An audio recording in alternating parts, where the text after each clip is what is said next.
Meu nome é Kelly Freire, eu sou mãe do Davi Inácio.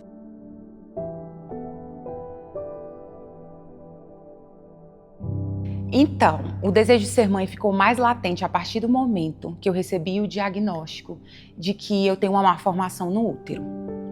Sabe quando você vê assim à sua frente que você tem o sim ou não, que você tem aquela incerteza que se você pode ser mãe ou não? Foi quando me veio um desejo, brotou um desejo muito forte. Eu dizer assim, eu quero ser mãe. E a hora certa chegou, quando foi 5 meses depois eu descobri que eu estava grávida daquilo que Deus tinha me prometido, um menino. E eu já tinha o nome dele, seria Davi.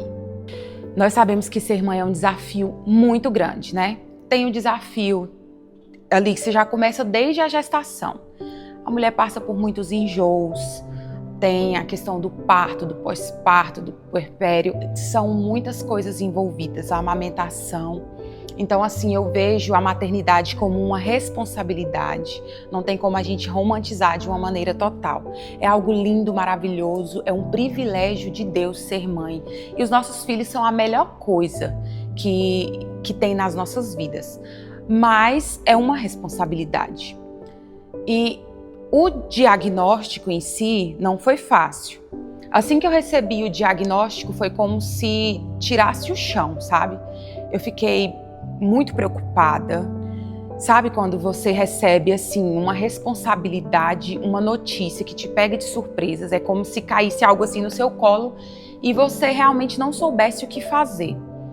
Mas naquele momento eu procurei manter a calma, procurei, como sempre, confiar em Deus e saber que por mais que existam coisas que não estejam sob o nosso controle, são exatamente essas coisas que nós devemos deixar nas mãos de Deus e crer que Ele vai fazer o melhor. A minha base é a minha família, né? Eu digo que o Davi é quem ele é hoje por causa da minha família, por causa de todo o apoio que eles oferecem ao Davi. O Davi tem um pouquinho de cada um de nós. Tem um pouquinho da minha mãe, do meu pai, da minha irmã. Todo o desenvolvimento, todo o caráter, a personalidade, sabe? A forma que ele evoluiu tem um pouquinho de nós. E eu dou graças a Deus porque eu tenho uma família que me apoia, uma família que ama o Davi, que sempre esteve conosco em todos os momentos, no hospital, quando o Davi estava internado, nas N vezes que eu passei por dificuldades, a minha família esteve comigo, nos momentos alegres também, em todos os momentos eles estiveram e estão ao meu lado.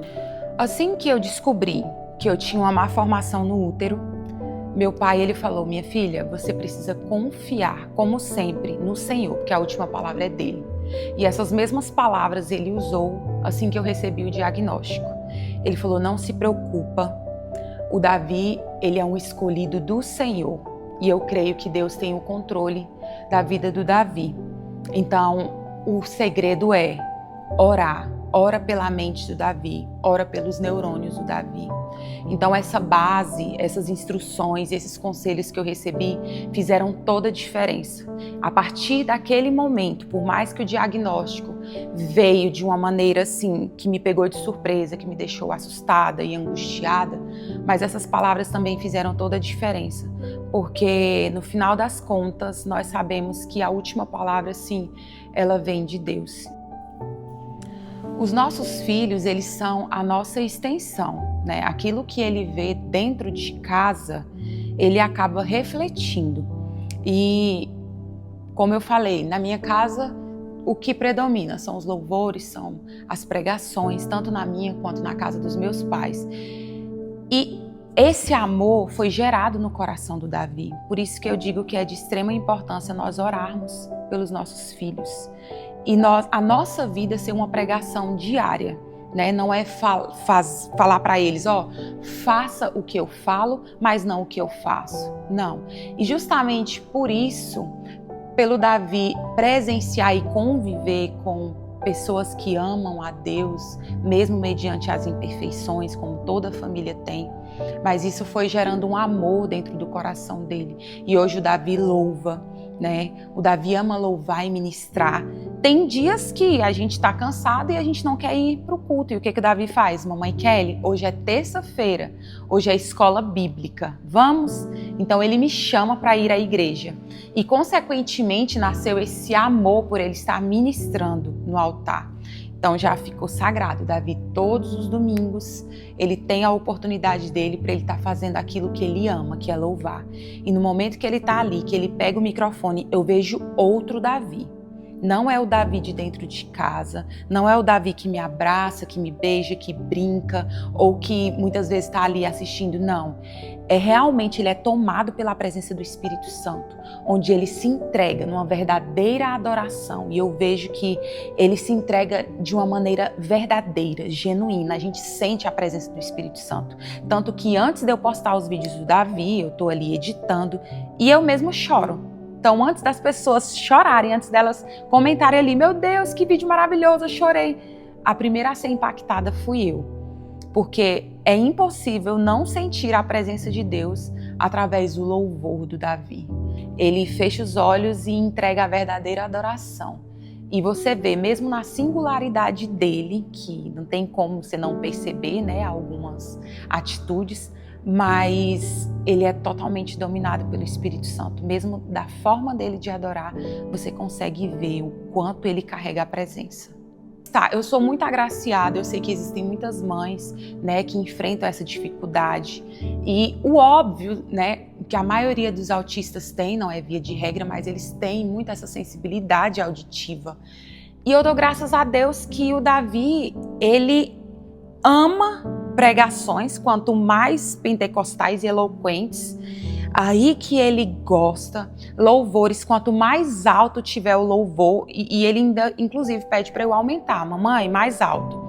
Então, assim, tudo que envolve louvor, pregação, oração, ele ama. Muitas vezes a gente lida com os olhares das pessoas. Nem todo mundo tem coragem de falar o que pensa, mas os olhos, eles expressam muito bem. Já passei por situações, já estive em lugares onde meu filho recebeu alguns olhares, né?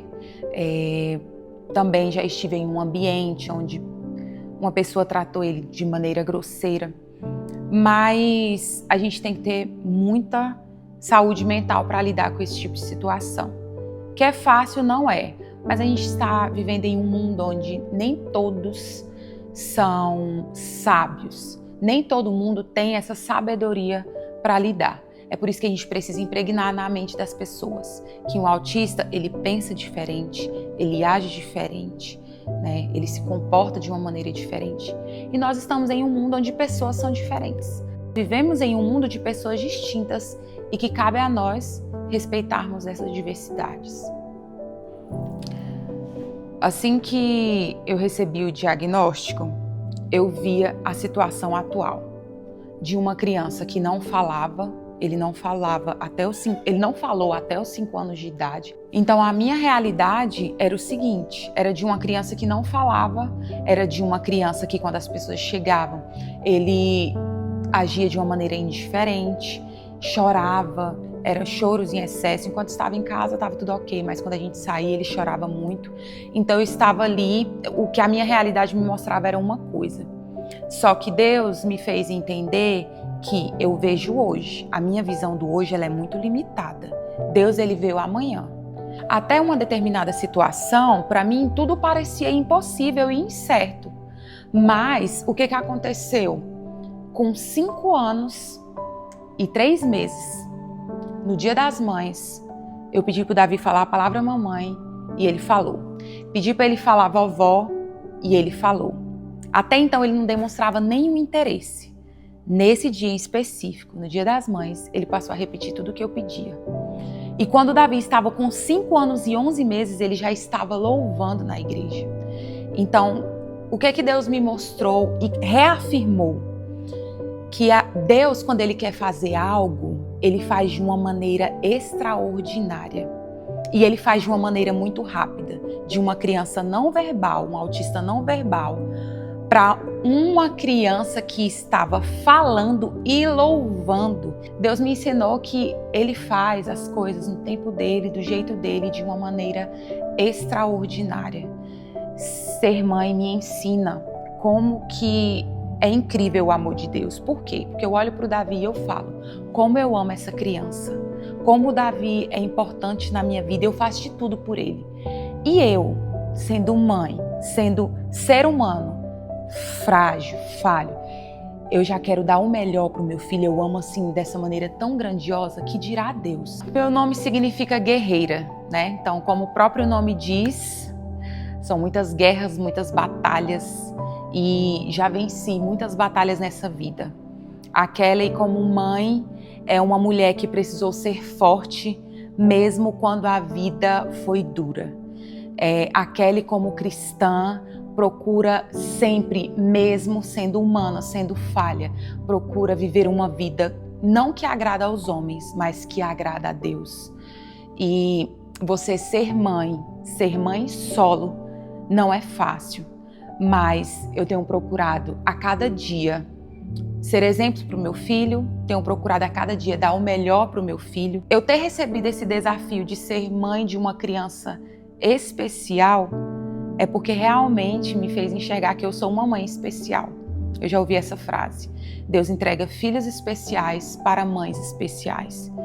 Então, Ele me deu essa responsabilidade e esse privilégio de ser mãe do Davi, que é o que me torna mais forte, mais mulher, sábia e que me trouxe a maturidade para eu ser quem eu sou hoje. Nós precisamos ter a sabedoria e a compreensão de que o autismo não é uma doença, não é um espírito que se apossou daquela pessoa, não, de maneira alguma. Precisamos ter a sabedoria de entender que a mente de uma pessoa autista é uma mente que funciona diferente das demais. Eles pensam de uma maneira diferente, eles agem de uma maneira diferente, eles têm uma sensibilidade diferente das demais pessoas. Então, a igreja precisa ter esse cuidado. Qual tipo de oração que eu preciso fazer para determinadas pessoas? Meu pai me ensinou a orar pelos neurônios do Davi, porque a gente sabe que o cérebro deles é um cérebro diferente. Então, o que eu oro? O que eu falo? Senhor, coloque suas mãos sobre o cérebro do Davi, sobre aquilo que ele tem dificuldade de entender e compreender. Toca na mente dele para que ele tenha compreensão. Coloque suas mãos, Pai, sobre os neurônios dele. É a respeito disso que nós devemos orar. Para você que é mãe e acabou de receber o diagnóstico, o meu conselho é: não deixe de ensinar o seu filho no caminho. Nós precisamos, mais do que nunca, nós temos essa responsabilidade de ensinarmos os nossos filhos no caminho. Mesmo que ele tenha uma certa dificuldade, vai. Nem que você fique um pouco, ou que você se afaste, fique um pouco mais atrás. Mas isso vai fazer a diferença na vida do seu filho. Sabe por quê? Eu vejo que eles têm uma sensibilidade muito grande à presença de Deus. Nenhuma palavra ela volta vazia. Nenhuma pregação que ele escutar vai passar despercebido. Nenhum louvor que for ministrado na igreja vai passar despercebido. E o máximo que você puder fazer para incentivar o seu filho de estar na casa de Deus, de ouvir louvores, de ouvir pregações, faça isso. Porque você vai estar colocando o reino dentro dele. Aquele que começou a boa obra é fiel para completar. Eu sei que lá no início, quando eu recebi o diagnóstico, falaram bem assim: você tem um longo caminho a percorrer. E cada dia, cada evolução é uma vitória. Mas eu tenho a plena certeza que não parou por aqui. Eu sei que Deus tem muito mais para fazer. Então, alegre-se com cada evolução do seu filho. Fique feliz, mas não fique pensando no aconteceu isso, mas ainda tem tanto para acontecer. Se apegue-se nesse versículo de que aquele que começou a boa obra, ele é fiel para completar. Seja grato com cada evolução e cada conquista e sabendo que o amanhã Deus está lá e com toda certeza Ele tem um plano perfeito para a vida do seu filho. Siga orando, abençoando e crendo, porque a nossa fé, ela é capaz de mover montanhas.